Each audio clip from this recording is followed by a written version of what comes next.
नमस्कार दोस्तों, कैसे हैं आप सभी लोग। तो all India counselling round second आज से स्टार्ट हो रही है और राउंड सेकंड के नियम राउंड फर्स्ट से काफी अलग है और यहां पर आपको राउंड फर्स्ट के मुकाबले काफी सतर्क भी रहना होगा। तो इस वीडियो में मैं डिटेल में आपको समझाने वाला हूं किन किन चीजों का आपको ध्यान रखना है और किस तरीके से सेकेंड राउंड की काउंसलिंग को आपको मैनेज करना है।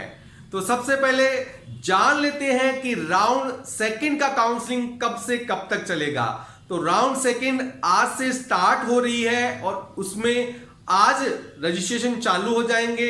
जिन बच्चों ने राउंड फर्स्ट के अंदर रजिस्ट्रेशन नहीं किया है उन बच्चों को राउंड सेकेंड में रजिस्ट्रेशन करना है, तो आज से आपका रजिस्ट्रेशन चालू हो रहा है। जिन बच्चों ने पिछले राउंड में राउंड फर्स्ट में रजिस्ट्रेशन करवा दिया है, कॉलेज भी अलॉट हो गई है, ज्वाइन नहीं की है, तो उनको भी दोबारा से रजिस्ट्रेशन नहीं करवाना है क्योंकि यहां पर फ्री एग्जिट था राउंड फर्स्ट। उसके अलावा नए बच्चे यहां रजिस्ट्रेशन करवा सकते हैं और कल 6 तारीख से आपकी चॉइस फिलिंग की प्रक्रिया चालू होगी। आज केवल रजिस्ट्रेशन चालू होने वाला है। कॉलेज भरने की जो प्रोसेस है वो 6 से लेकर 10 तारीख तक आपकी चलने वाली है। तो फिलहाल आपका राउंड 10 तारीख तक चलेगा, उसके बाद आपका कॉलेज का अलॉटमेंट आ जाएगा और उसके बाद आपको ज्वाइन करना है।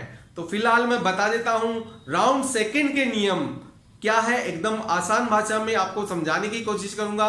फिर भी कोई डाउट हो तो आप मेरे को कमेंट बॉक्स में कमेंट कर पूछ सकते हैं।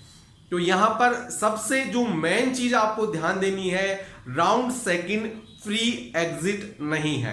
कहने का मतलब यह है, अगर आपको कोई भी कॉलेज जो आपने भरा है वो अलॉट हो जाता है और अगर आप उसको ज्वाइन नहीं करते हैं तो आपकी जो भी सिक्योरिटी मनी है कैटेगरी वाइज वो यहां पर जब्त कर ली जाएगी। मतलब ज्वाइन नहीं करेंगे तो आपका पहला रजिस्ट्रेशन पूरा यहां पर कैंसिल हो जाएगा और अगर आप राउंड थर्ड में जाते हैं तो वहां पर आपको दोबारा से नया रजिस्ट्रेशन करवाना पड़ेगा।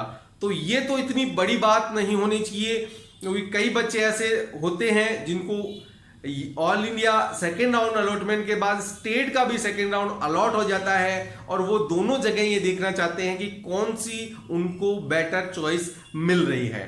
तो अगर वो ऑल इंडिया नहीं ज्वाइन करते हैं तो उनको जैसे ओबीसी SC/ST की बात करें तो 5,500 रुपए का लॉस होगा और जनरल में 11,000 रुपए का लॉस होगा। इसके अलावा कोई लॉस होने वाला नहीं है। वो चाहे तो अगले राउंड में नया रजिस्ट्रेशन करवाकर दोबारा भाग ले सकते हैं। और उसके अलावा आपको सबसे मेन चीज ये ध्यान देना है, अगर आप इस राउंड में कॉलेज नहीं ज्वाइन करना चाहते हैं, आप चाहते हैं मैं स्टेट का राउंड सेकंड देखूं, तो यहां पर आप चॉइस थोड़ी केयरफुली करिएगा जिससे आपको राउंड थर्ड में कोई कॉलेज अलॉट होए बगैर एंट्री मिल जाए। तो ये पूरा प्रोसेस अच्छे से करना है आपको जिससे आप स्टेट और ऑल इंडिया दोनों को मैनेज कर सकें। उसके साथ ही साथ आप चाहते हैं कि मैं राउंड सेकंड में सेफ रहूं, मेरे को स्टेट में सीट नहीं मिल रही है, तो राउंड सेकंड में आप ऐसे कॉलेज चॉइस करें जिनमें आप आसानी से आ जा सकें क्योंकि राउंड थर्ड में आपका और अपग्रेड हो जाएगा।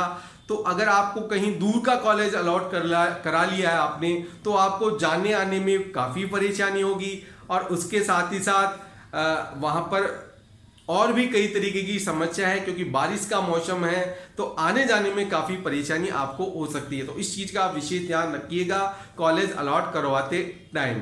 और उसके अलावा कुछ बच्चे ऐसे हैं जो कि सीधा ही राउंड थर्ड में अलॉटमेंट कराना चाहते हैं, वो नहीं चाहते कि उनको राउंड सेकंड में कोई भी अलॉटमेंट हो। तो उनके लिए ऑप्शन ये रहेगा कि वो कुछ चुनिंदा कॉलेज ही यहाँ डालें जिससे वो राउंड थर्ड के अंदर एंट्री कर जाएं।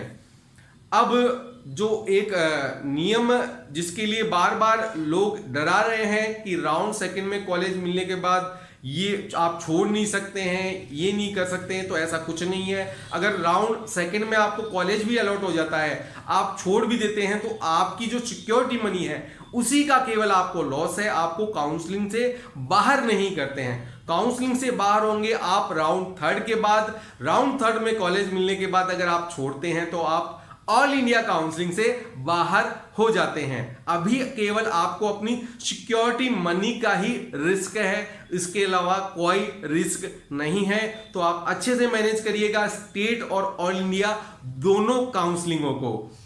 अब बात आती है, कई बच्चे राउंड सेकंड में अलॉटमेंट करा के राउंड थर्ड में कैसे अपग्रेड करवाना है। तो राउंड सेकंड में आप ज्वाइन कर लें।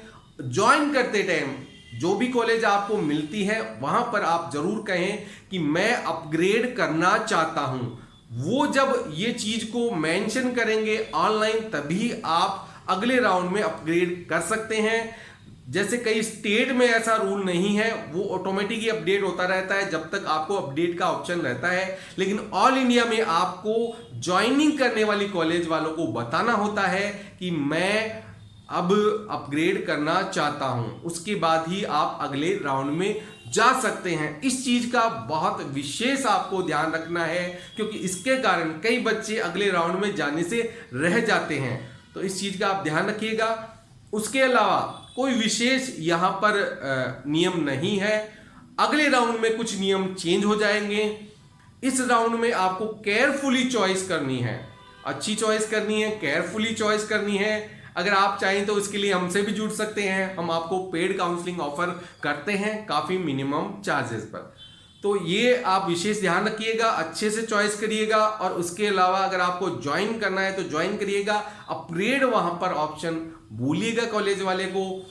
और अगर आप चाहते हैं राउंड सेकंड स्टेट का देखें तो उसके लिए आपको चॉइस कुछ अच्छी रखनी पड़ेगी। अगर वो मिलती है तो अच्छी बात है, नहीं मिलती है तो आप स्टेट का सेकंड राउंड भी आराम से देख सकते हैं। तो राउंड सेकंड की जो प्रोसेस है वो 5 तारीख से चालू होगी। 5 से लेकर 10 तक आप रजिस्ट्रेशन और चॉइस फिलिंग कर सकते हैं। उसके अलावा 13 तारीख को आपका रिजल्ट डिक्लेयर हो जाएगा। राउंड सेकंड में आपको कौन सा कॉलेज मिला है वो डिक्लेयर हो जाएगा। उसके बाद आपको 20 तारीख तक कॉलेज में ज्वाइनिंग करनी है और उसके बाद नेक्स्ट राउंड चालू हो जाएगा आपका थर्ड राउंड। तो अभी आपको 5 से लेकर 20 तारीख तक का सेकंड राउंड आपका चलने वाला है, जिसमें पूरी प्रोसेस आपकी कंप्लीट हो जाएगी। कोई भी डाउट हो आप मेरे को पूछ सकते हैं, उसके अलावा कमेंट बॉक्स में। और उसके अलावा अगर आप हमसे जुड़ना चाहते हैं पेड काउंसलिंग के लिए तो उसके लिए आप नीचे जो नंबर है उस पर हमसे संपर्क कर सकते हैं। हम आपकी पूरी काउंसलिंग की प्रोसेस को अच्छे से करवाते हैं, स्मूथली करवाते हैं। कोई भी डाउट होता है आपका क्लियर करते हैं। तो हमसे जुड़ना है तो नीचे नंबर पर हमसे संपर्क करिए। वीडियो अच्छा लगता है तो वीडियो को लाइक जरूर करिएगा। मैं आपकी एक लाइक जरूर चाहूँगा, क्योंकि हम काफ़ी मेहनत से वीडियो बनाते हैं आपके लिए, अच्छा डेटा कलेक्ट करते हैं और जहाँ तक कोशिश होती है आपको पूरा अच्छे से समझाने की कोशिश भी करते हैं। चैनल पर नए हैं तो चैनल को सब्सक्राइब करके रख लीजिएगा। अगर आप आगे आने वाली सालों में नीट दे रहे हैं 25, 26, 27 में भी, तो आपको इस चैनल के माध्यम से अभी से पूरी डिटेल मिलती रहेगी, जिससे आपको अच्छा नॉलेज है वो डेवलप हो जाएगा नीट को लेकर। तो इस वीडियो में इतना ही, धन्यवाद।